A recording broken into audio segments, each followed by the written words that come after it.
झियो बापांकर अमूल्य उपहार हृदय स्पर्शी कहानी। बापांक पाई झियो हेउची अमूल्य रत्नटिए जार तुलना बापा केबे काहा सह करि नथंती। बापा झियो को कौन पाई एते भल पांती केजाणी।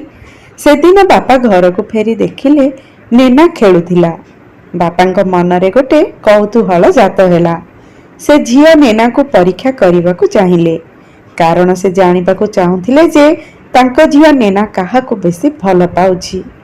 जदिओ नेना सेतबेले बहुत छोट थिला, भल मंदर कौनसी धारणा तार नथिला, तथापि बापा कौतूहल बसतः नेना आगरे रखिदेले तीनोटी जिनिस, खेलना, टंका आउ बही।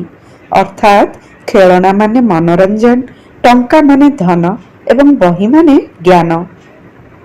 तापरे नेना को सही जिनिस आड़े आंगुठी देखैकी कहिले आनिबा पाई। नेना तार कुनी कुनी हाथ को चट्टान रे ढेरा देई आंठू माड़ी माड़ी आग को बढ़िला। बापा उत्कंठार सहित अपेक्षा करिथांती नेना को जिनिसटा को छुईब जहा तार आग्रह विषय रे सूचेब। नेना आग को आग बढ़ुथाए आउ एपटे बापांकर उत्कंठा बढ़ी चली थाए। किंतु आश्चर्यर कथा नेना हठात जिनस थिबा दिगरु बुली पड़िला आउ बापांक आड़े धीरे धीरे जाई बापांक कोଳରେ बसी पड़िला। अर्थात एसबु जिनिसठु बापा नेना को अधिक मूल्यवान लागिले।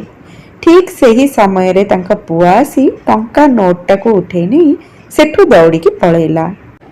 बापा नेना को कोळै नेले।